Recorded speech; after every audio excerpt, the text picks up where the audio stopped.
With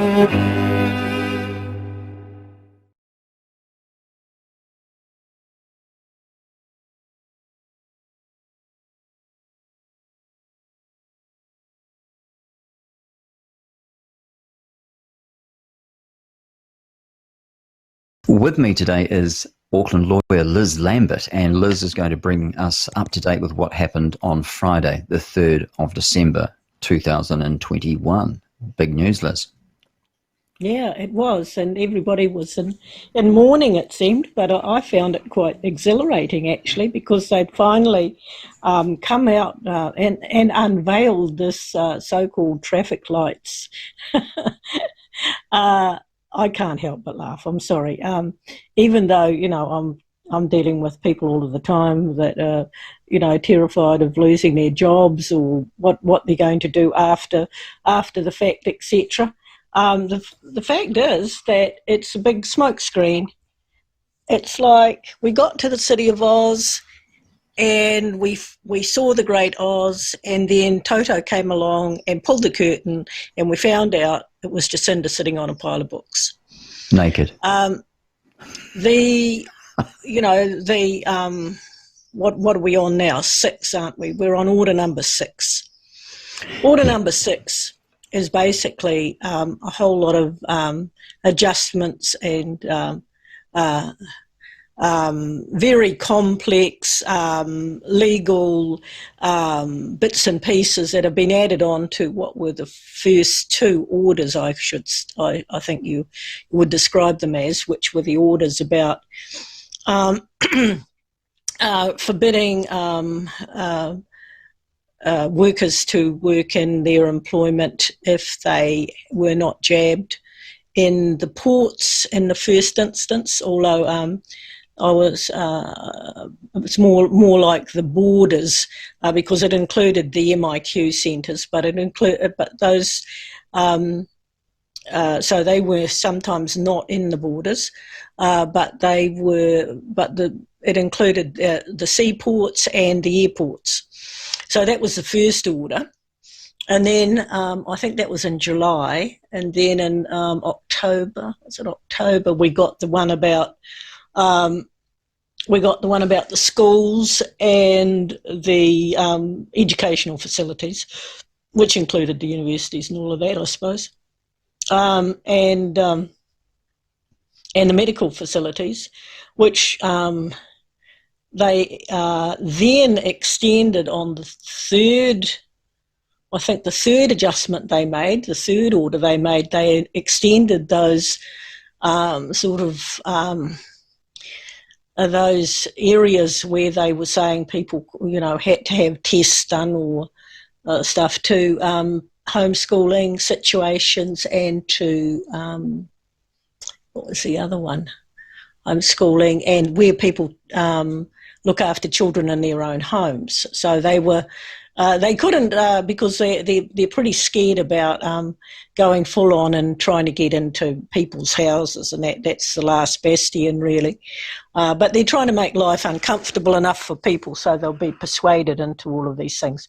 So I don't really know what happened with, I think there was another one after that where they cancelled the loophole for Clause 7A, which a lot of people thought, oh, I'll go to the doctor and I'll get Clause 7A, which was, you know, a medical exemption, and people rushed off and got that, and mostly didn't, because by that time they'd said all of the doctors had to be vaccinated as well. You had these missives coming out of the Ministry of Health saying, well, the doctors, if they're going to go after it, they have to get another medical professional to do it. So they could have got their chiropractor or somebody like that. This is the thing. Within law, one word can mean, you know, like medical practitioner can cover a multitude of sins, if we may put it like that. So they could all run around getting exemptions off each other, but they were pretty unwilling to give exemptions to anybody else because they were a bit peeved, I think. I don't think they thought they were going to come under fire. So anyway, I think maybe that was 4. And then I don't know what 5 was, but they've all been sort of tinkerings, really, with those first 2 areas. Now, when we look at those 2 areas, we can see that they were the ports. Oh, I left out prisons. That was the other one. Ports, prisons, medical facilities, and anything to do with them. And, so that includes dentists and and schools. So 4, yeah. So all of those had, because I looked at those orders pretty darn closely when I was working with the people at the ports and trying to get 7A exemptions. What was happening with that was that they would get the 7A exemption and then they'd send it off down to Wellington, which of course was a complete no-no. It's it seemed to be a matter of really collecting up the names of doctors who were sympathetic, and because they had no intention of giving the workers, and that had to be done by the 30th of September from memory. So then the people after the 30th of September who still resisted were sacked. So at that time of the ports, I started looking at, okay, well, what are the responsibilities of the employer here? And then I started to look at the Health and Safety Act and say, oh, actually, the more fruitful area is the responsibilities of the PCBU, because, I mean, all of this stuff about, it's all focused on the worker, it's all focused on the people, and they're the walking time bombs, according to this theory, right? The COVID theory. It's all about the people and nothing about where people are situated in their world or in our world. They have to be places, right? It's no good talking about people being at home online and being, a COVID risk. Although they have tried to mandate, as they say, that's the word everybody uses. They have tried to mandate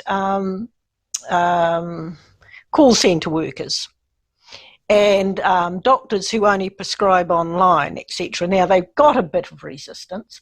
I got a client who, when it was sort of pointed out that the onerous duties of a PCBU, they decided, oh, no, I don't think you need to have that. We can let that go, right? But what I had been more interested in was the exemptions that are allowed in all of these orders. Now, the exemption that applies to the 4 very broad areas that I was talking about in the first place, covered in the first 2 orders, under a clause called 12, capital A. And these are if you want workers in your business because of work, what would you call it?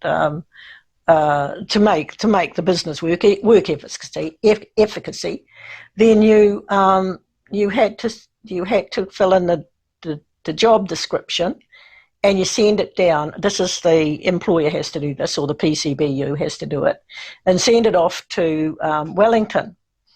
But they're pretty unwilling to do that sort of thing, because I was, the port CEOs themselves and everything, pretty hard to get to do anything, even though it was pointed out to them that, all the terrible, information about the jab and how it was killing people and maiming people, they weren't taking it, they weren't having a bar of that. So consequently, they sacked a lot of workers, but they had a lot of workers standing by to take over jobs. However, that's kind of been pushed back a lot now. So we are definitely getting closer and closer to pulling this whole thing apart. So that's 12A. That's a 12A exemption, and those are requests for I have to keep this worker were going to, say, the Ministry of Transport, the CEO of the Maritime New Zealand, and the other one was to the CEO of Corrections. So that's where they went off. I didn't actually, talk to any CEOs about doing that. I think they're going to be a lot more pliable in the future, because what's happened is that there is this magic thing called Clause 9. Now, when you say what happened on Friday, I'd been looking at Clause 9 with the help of Chris Lind, actually. He was the one who first pointed out to me, because I'd been working in that other area where they all had to send letters to ministries. But then I looked again at Clause 9 and I see, oh, this doesn't have to go to a ministry. This is just if your work needs these workers, or a worker, it says, then you don't apply to anybody. It just sits there in midair, right? Clause 9.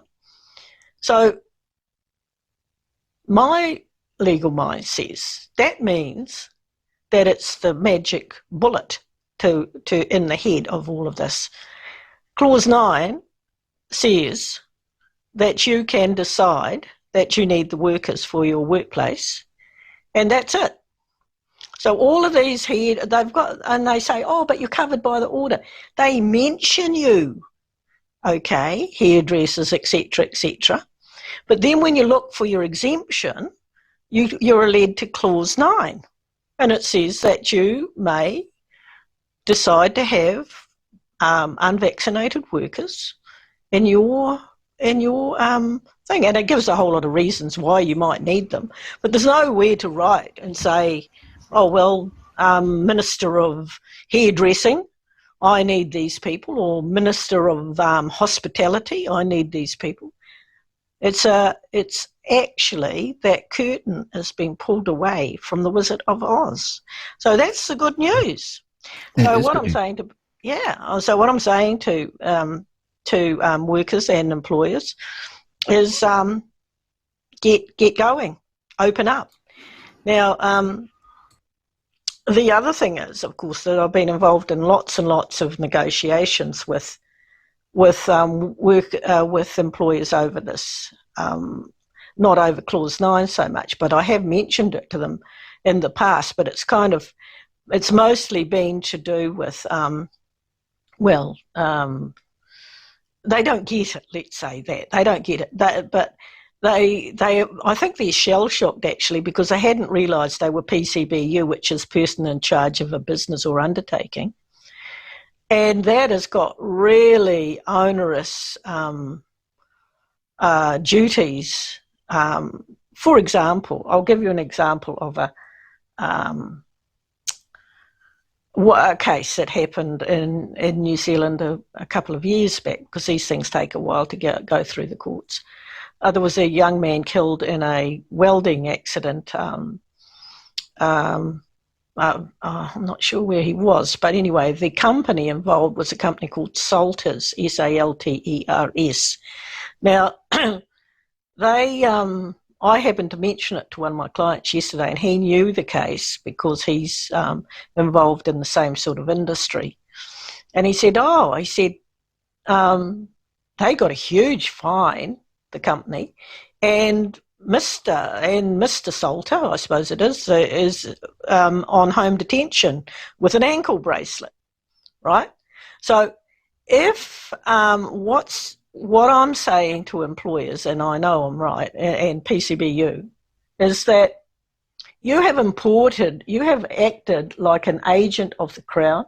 You have imported the dangers of the vaccine onto your workplace, right? So you are the one who is liable for the vaccine injuries. And they say, oh, but ACC. No, ACC doesn't work, because under the Health and Safety at Work Act, Section 29 does not allow you to insure yourself against workplace accidents, right?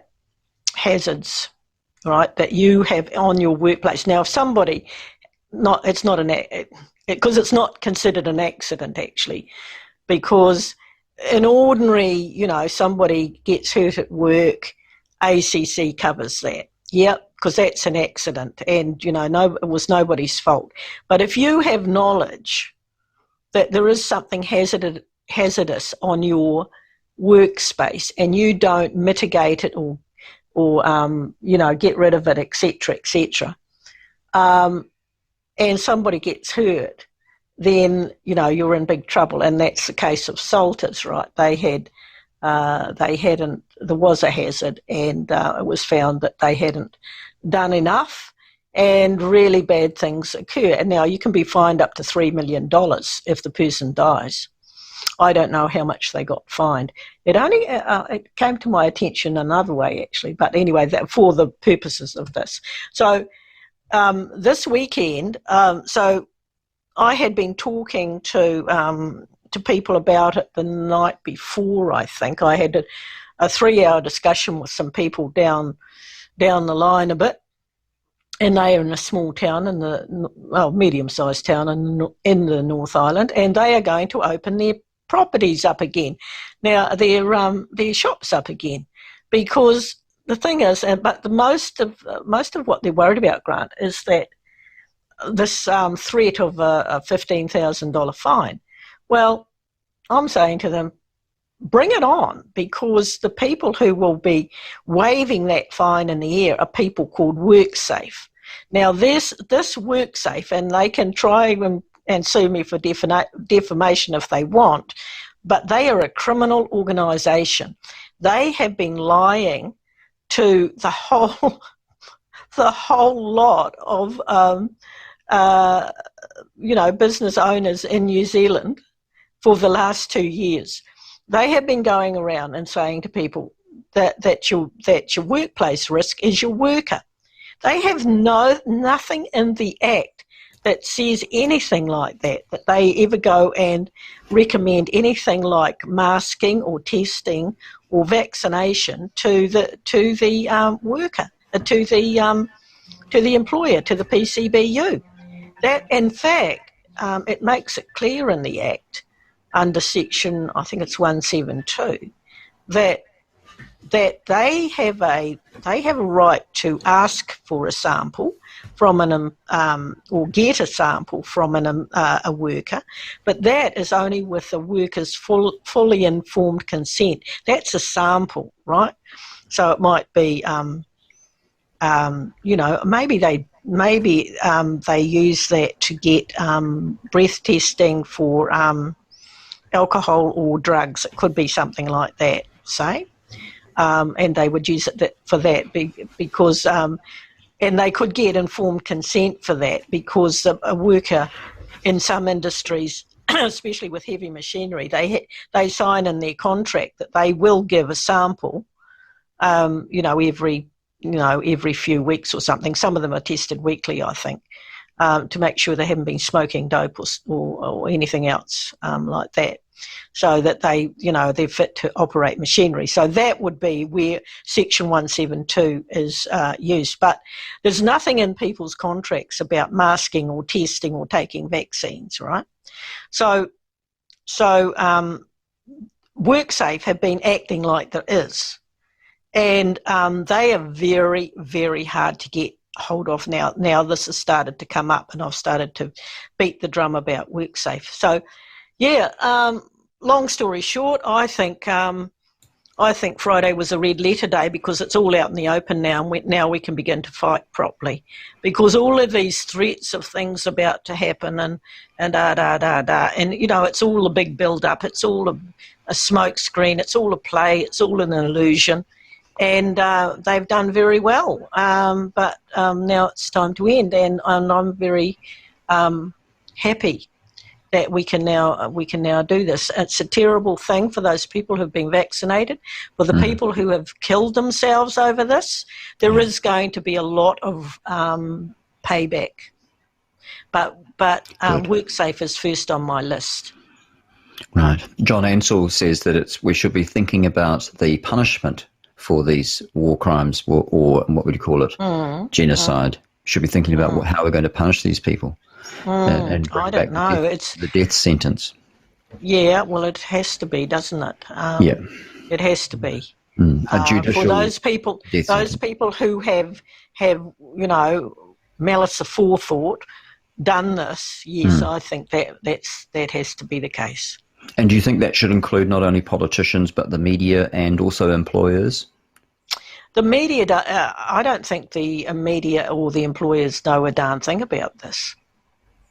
I think there's very few people who know it because it's such a dangerous secret.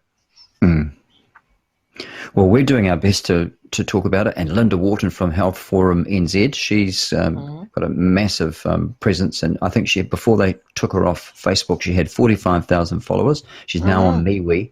And they put it, I think it's about 310 deaths with the People's Register and thousands of injuries. And we all know people now, don't you? Do you? I do. I know people that have been damaged by the injury. I don't know any people, no. Wow. I'm living on Waiheke. Oh. Although I'll tell you what, I see a lot of people walking around limping and things like that. And limping and with crutches and, and in wheelchairs. And with their clots and their blood clots. Yeah, I think so. Yeah, a lot of them on the streets of Waiheke, that's for sure. Wow. Well, there's a few things I wanted to talk to you about just check a few more things. Homeschooling. You mentioned homeschooling. Now, do they have to be tested, the people that are conducting, like the parents that are doing homeschooling, or do they have to be jabbed? Well, this is the thing. No, they're talking about testing. But this is the thing. I'd say now we've ripped the cloth aside. Nobody has to do anything from here on in. Just stop right there. Okay. Apart from reopen your businesses and get on with the job, because we want to now pull these we now need to get these worms out of their wormholes from WorkSafe and start with them, right? Because they're the so-called enforcers, right? So this is clause 9A. That's the magic bullet. No A, just clause 9. Clause 9. Oh, sorry. That was 12A, wasn't it? The other one, the exemption. Yeah, 12A is for the ones who've got a ministry that they have to write to. I've had a case of that. She's written off to the employer wrote off to the ministry about 3 weeks ago. No word. Everything goes quiet once you've got them in your sights. They suddenly can't be got on the phone. There's no word back, etc., etc. Okay. Self-employed. In particular, one lady comes to mind, Heidi Collins. She's just closed down her business as a self-employed hairdresser. What would your advice to Heidi be now? Because she's shut down. Open up. And when she gets an email, because this weekend I just heard that somebody got an email on Friday from WorkSafe wanting to see their, their vaccination status and their health and safety risk assessment plan, right? Right. So I'm very keen because it's like, right, we have a name at last. So the thing that will happen is that the person will get in touch with me. This is the person who got the email from WorkSafe. Yeah. I will be engaged as their lawyer. I will be saying, "Who are you, Mr. WorkSafe person? My client is going to join a class action with other clients, and we're going to sue you for lies." And the latest one, fancy sending out an email saying, "I want this and I want that," right? Personal information. What right have they got under the Health and Safety Act to do anything like that? They only collect information about hazardous substances on the in the physical workplace. They don't the premises, collect them. Yeah. Right, so they've got Nothing no to, jurisdiction no, to collect information on workers. no, they don't. Right. And all of this Brilliant. rubbish about the order trumps it all. What a load of rubbish that is. And I mean, these people have talked to lawyers. I don't know what lawyers are thinking. There is this thing called the General Law, which also includes the Crimes Act and the Health and Safety at Work Act and the Employment Relations Act, all of which trump. All of the general law trumps a thing called an order. An order has got the status of a regulation. Okay? So every act, contracts, all the contracts acts will trump it. Everything will trump it. And they're going around saying, oh, well, this makes a difference. But the Prime Minister said, blah, blah. Prime Minister's got a degree in spin. That's it. Yeah. So don't know anything about the law. What's the difference between, first of all, a mandate and a statute? Okay. Like, are mandates, really lawful, or are they just like, and orders too? They're made under, I call mandate, basically, because we've got a whole lot of private mandates going on at the moment, okay? So that's a public mandate, that regulation, basically, or order, okay? It's mandate is like a description of what that is supposed to do, right? It's not called a mandate. If you look at the actual name of the orders, it says something like COVID-19 health response brackets vaccinations order number brackets 3 or something 2021, right? That's the full name of it, right? And things or actions or non-actions are mandated under it, as in, and people have got, and this is the problem, people get all into their dictionaries and start thinking that. Just think clearly and it'll become clear. Don't worry about that. It's an order. It's got the status. Now, its status under a statute, okay? A statute is an act of parliament in this case. The act of parliament is that thing called the COVID-19 Health Response Act. I think it had another couple of words in it. Yeah, Emergency Response Act or something like that. Because it was actually made under something called an Emergency Preparedness Act. That's what 2006. That's what they started that one off from. But it doesn't. It's a very dramatic thing, but it actually, when you think about it and look at it, it's like, because the whole purpose of that act, which was put together, by the way, late in the piece, we've got the lockdowns, and then about 10 days later, somebody said, but we haven't got an act of parliament that you're supposed to be, you're not supposed to do things in a country without an act of parliament to authorise it, because acts of parliament are our representatives vote on it, right? Well, I don't know whether they voted on the thing in the first place, because they were all stuck at home by then. So they probably rung them up on the phone. It was pretty shonky, the whole darn thing. But anyway, to get to the point of the purpose of that act, is it says, I think it's section 4. And now when I talk about sections, I'm talking about acts. When I'm talking about clauses, I'm talking about orders. So acts have got a higher status than orders, right? Because those orders are made under Section 11 of the Parent Act. So the Parent Act, Section 4, says that, the purpose of the Act is they give you a little description. To prevent the transmission. They don't talk about the risk of it spreading or something like that. It's all about transmission, basically. Right? So as time went on over 2 years, it was worked out, it doesn't stop transmission. So then at that stage, it should have been, somebody should have looked back and said, but Section 4 says that's what the Act is for. What are we doing now? That's a very good point. Yeah. What are we doing now? If the Act doesn't apply anymore, that should be it, finished. You got to get something else. You got to say, we'll have an Act of Parliament to sell Pfizer vaccines to the population, and if their representatives vote that in, okay, a new Act, then we can make some regulations under it, or so we can make some orders. But we wouldn't make orders because we wouldn't be an emergency anymore, would we? We'd just be trying to sell vaccines to people.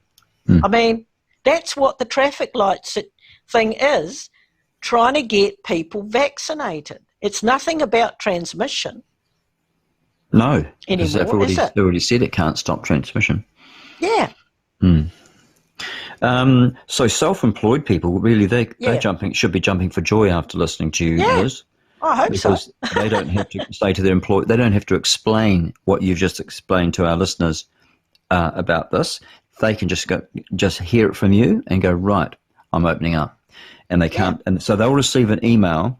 So possibly from WorkSafe, from WorkSafe. WorkSafe, I don't know how many people work for them. They're a PCBU, by the way. It'd be funny if all of their workers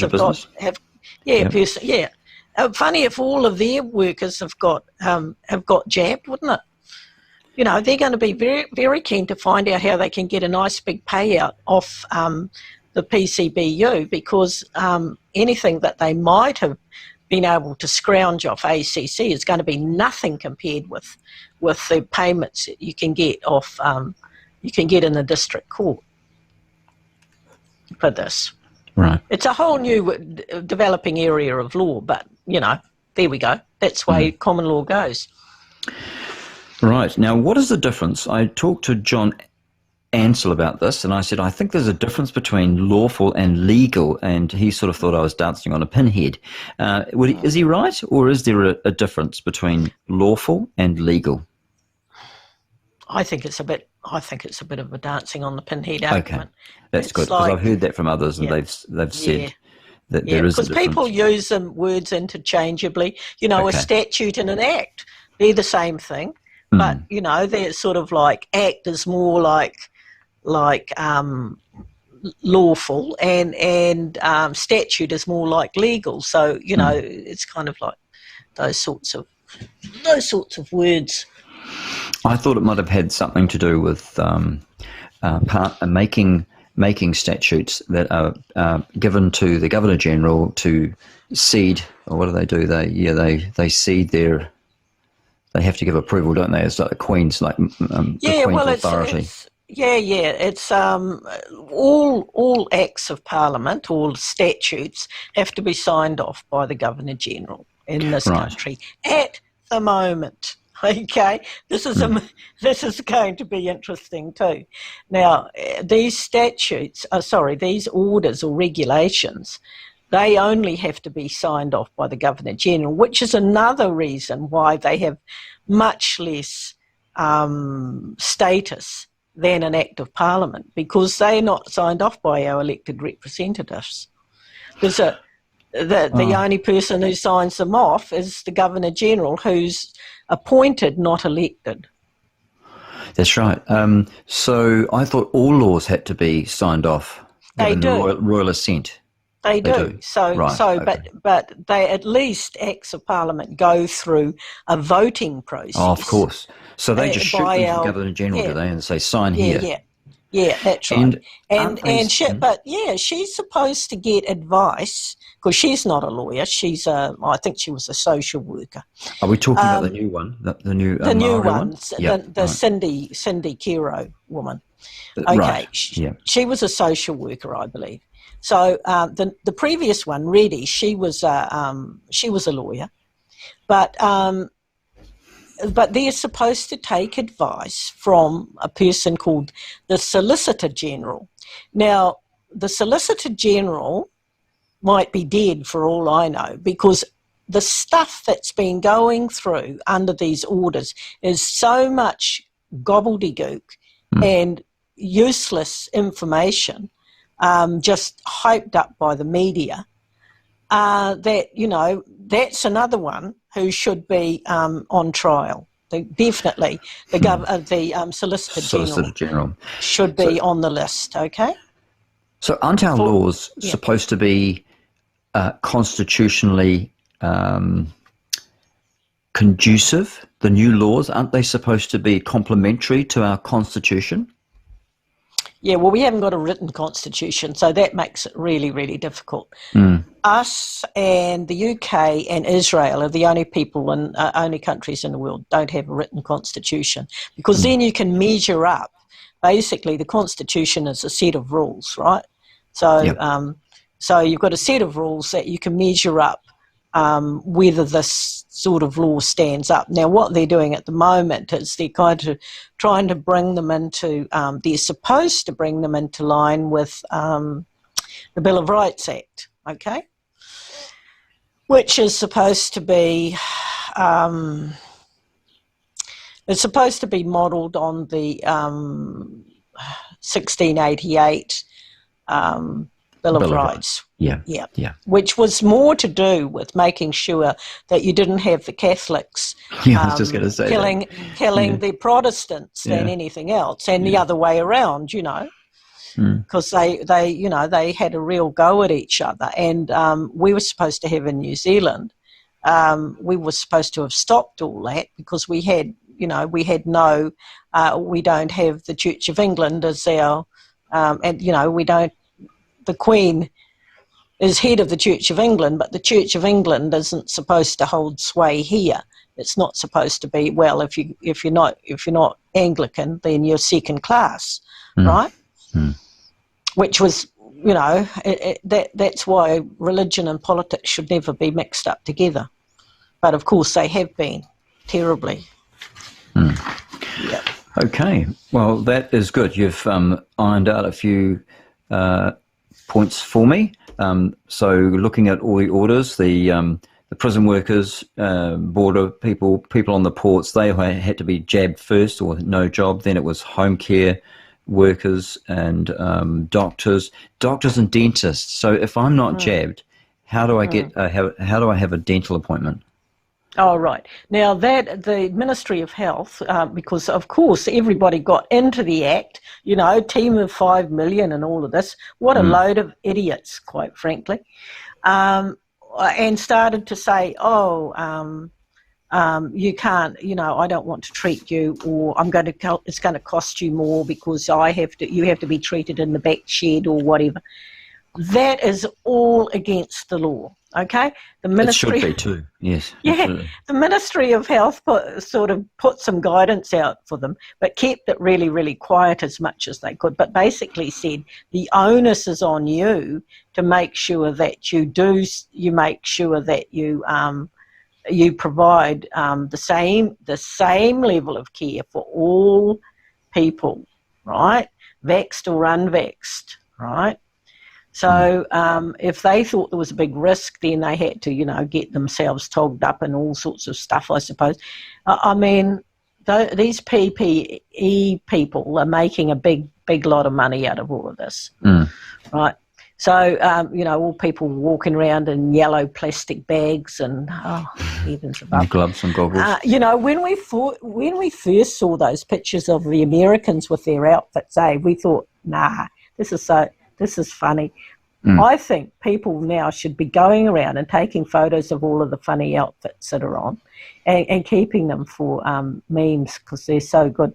But they're going to be gone soon. So yeah, in answer to going to the dentist, you get any trouble from the dentist. There's now it's on one of the Zooms I've been doing, but there's a guy called Jeff Waterhouse. He came across a lovely little document.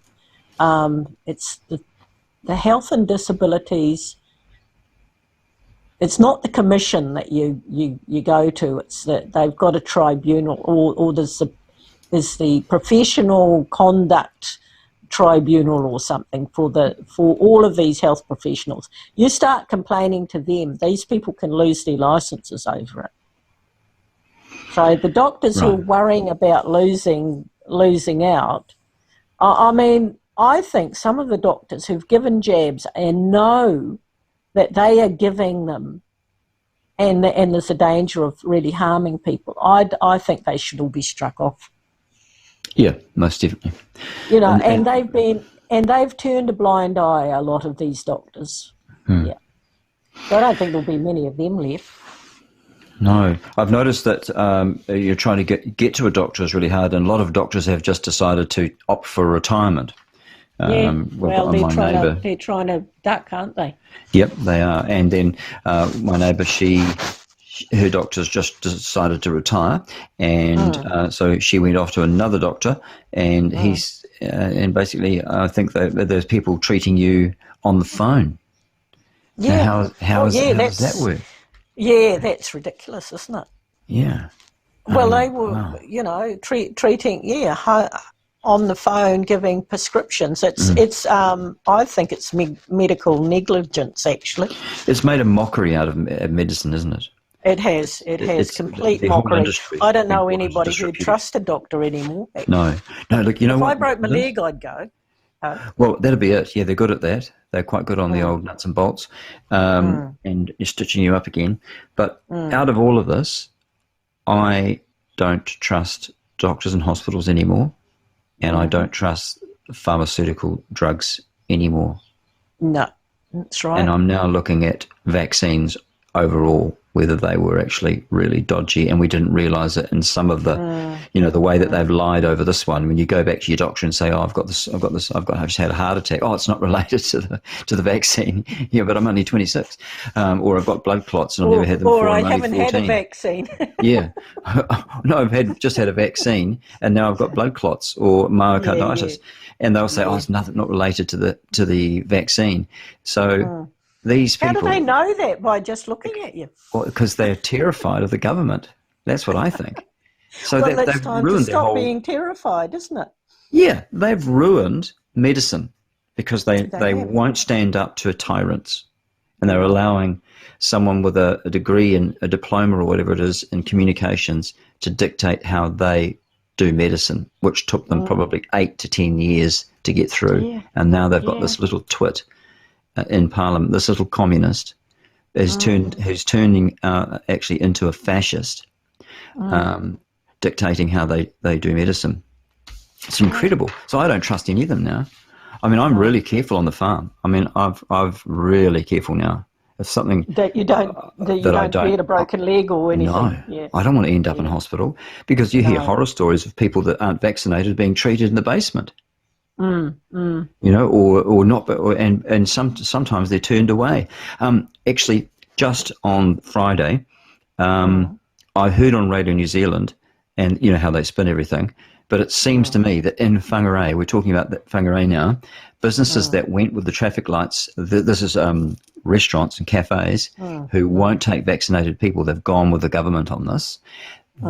Many of them have realised they've made a massive mistake, that the government's been lying to them about the vaccine numbers, and they opened their stores. One lady, she said, we opened up our cafe, and at 8 o'clock they're queuing at the door for our coffee. There was no one. She shut the doors and she realised, we've made a terrible mistake. You rotten cow. She's made a terrible mistake. And so they reopened again at 10 or something like that, and allowed everybody to be served vaccinated or unvaccinated takeaways. And so and that's good. Taught her a lesson, serves her right, and it's happening all over our area, and I'd say all over New Zealand. Great. Businesses are going to go broke if they listen to Cindy on this one, Cindy and Grant. And what's his name? Hipkiss and what's the other one? Ashley. Chris. Ashley. Broomfield. Ashley. Well, backside. a name like Ashley.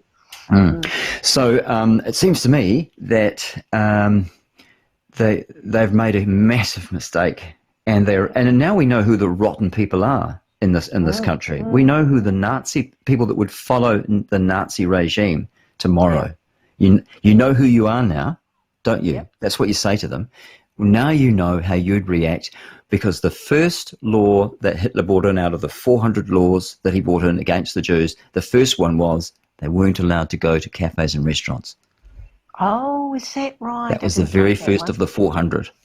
And so now you know you know that you are a Nazi collaborator in 2021, and that's who you'd be in 1933 when the first ones came out to stop Jews from going into these. And they even spread rumours. The government spread rumours that the Jews were spreading a disease. Just the name of it escapes me for a moment, but they were spreading typhoid, I think, or typhus, however you say it, and which is absolute rubbish.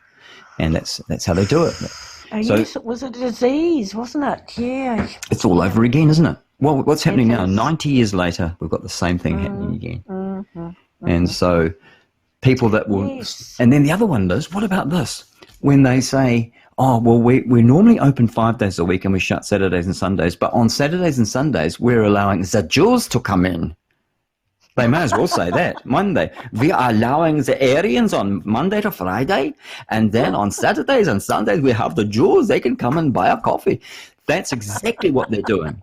But they're saying we're going to have vaccinated people Monday to Friday and dirty, stinking, unvaccinated people on Saturday and Sunday. Would you give them your business? No way. I don't drink coffee. Not a way. dollar. Yeah. Even if you did drink it, not a dollar. Yeah. Yeah.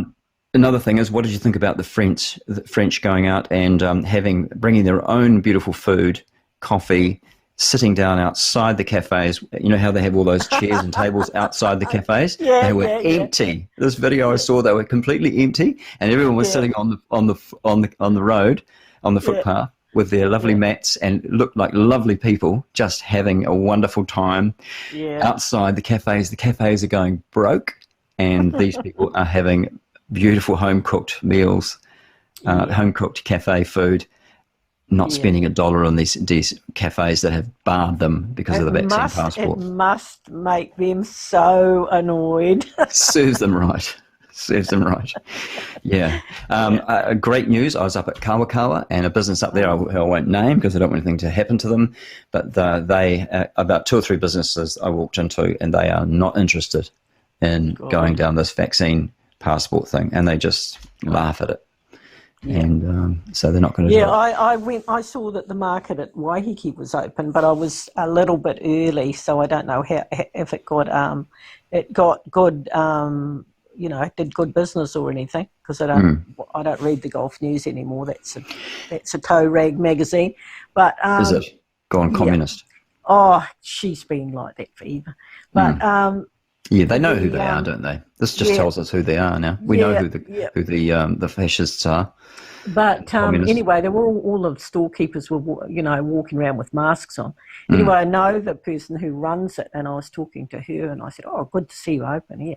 I said, "It'll be good when all this mask." And then I told her about Clause 9. She said, "That's great news." So I expect that next week, on Saturday, everybody will be there with their masks off, because I don't think we are only a very small country, and we talk to each other.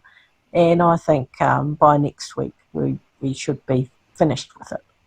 Let's hope then that it backfires on the government and backfires on retailers who have decided to discriminate against their fellow New Zealanders.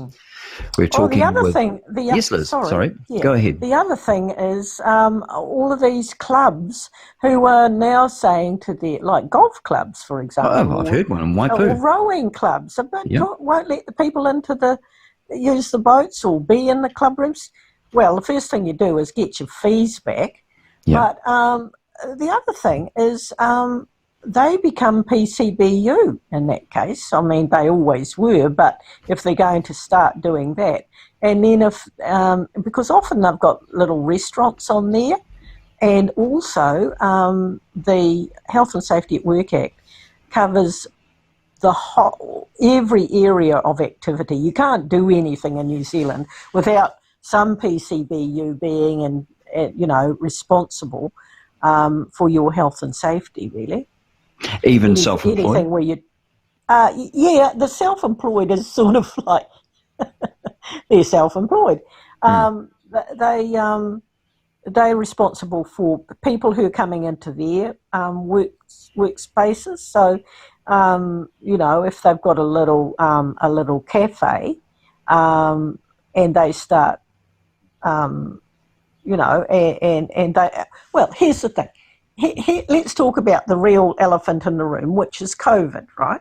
Yeah. So there's this COVID sitting in places, right? They haven't done any testing. They've never been advised by WorkSafe to do any testing, because I think the problem is that there's nothing anywhere, right? Okay? There is no COVID-19 sitting around on desks or anything. But we're playing this game, right? We're going to play this game of let's pretend, right? And we've got this thing called Section 83, which if people want to have a look at a page called Section 83 NZ on Facebook, they'll see all of the videos and stuff that we've done about it. And that's why I've been negotiating with employers so much. Because is that on Counterspin Media, Liz? Counterspin Media have got one that I did with Graham. Yeah. Where else do they find Section 83? Then you said you look at the website. As I say, there's a page on Facebook called Section 83 NZ. Right, gotcha. Right. And it's got all of the letters on there and everything. I mean, it's been really intense for the last couple of months because we've been, you know, the public sector's been a real pain. But now the private sector's got dragged into it. Suddenly, you know, there's a little bit more brain going on with the private sector, because of public. We don't need any more public servants, I'm afraid. They've all turned out to be a waste of time. They've just got, you know, they're complete noddy dogs. And so it was really hard even to get them to understand how to work the system. They just sort of hang around getting their pay by the look of things. But anyway, so where was I going with that? These clubs and stuff, you know, Bridge Club or anything like that. Yeah, all this I've heard of the golf club. Golf club saying unless you're vaccinated, you can't come on the premises. And I think, correct me if I'm wrong, in fact, I'm pretty sure it's Waipu Golf Club started this nonsense. And that's south of Whangarei. Well, some of them didn't want, not only apparently Golfing New Zealand has backed down on it a bit and said, oh, well, it's only the clubhouses now that you can forbid people. The members are allowed on the grounds. But I've been talking to people from, have been ringing me up about that. And I said, listen, they're PCBU. Start telling them about, you know, how they can be sued by encouraging people to get vaccinated if the people get, injured. if the people get injured. Or killed, right? Yep. I think they've really underestimated, haven't they, Liz? The government and also the people have, well, I don't know about the government. She's been lying to us the whole time. When I say the government, she runs the thing. Yeah. Lying to us the whole time about the vaccine numbers, but I think businesses have been believing her propaganda, her sustained propaganda, that there is a lot more people vaccinated and there's not. And now that they're starting to implement, even before it was law, really it's not law that they operate and stop vaccinated people going in. It's just that it's an option for them. And those ones that have taken that option up have believed the propaganda that most people are vaccinated, and it's absolute tripe, I believe. Yeah, so they were looking at the customer numbers, you think, Grant? Well, when they saw their custom just drop off, because even people that are vaccinated are dead against discrimination against us because of our health choices. Yeah. Well, Liz, the thing is too that in law you can't actually force people to do anything. It's all stopping. It's all about stopping people doing things, right? You cannot get an injunction to make somebody do something. But you're stopping them from enjoying their life unless they they've created this thing that gives the illusion, because it is an illusion, because the government keeps saying, oh, we haven't done it, and the employers are saying, we haven't done it, the government's did it, and the government's saying, no, the employers did it. Right, but the employers unfortunately did do it because they got fooled by the government. They took the bait. didn't they? They did. They took the They bait, did. hook, line and sinker. But I'm hoping, well, not just hoping, but I'm planning that once these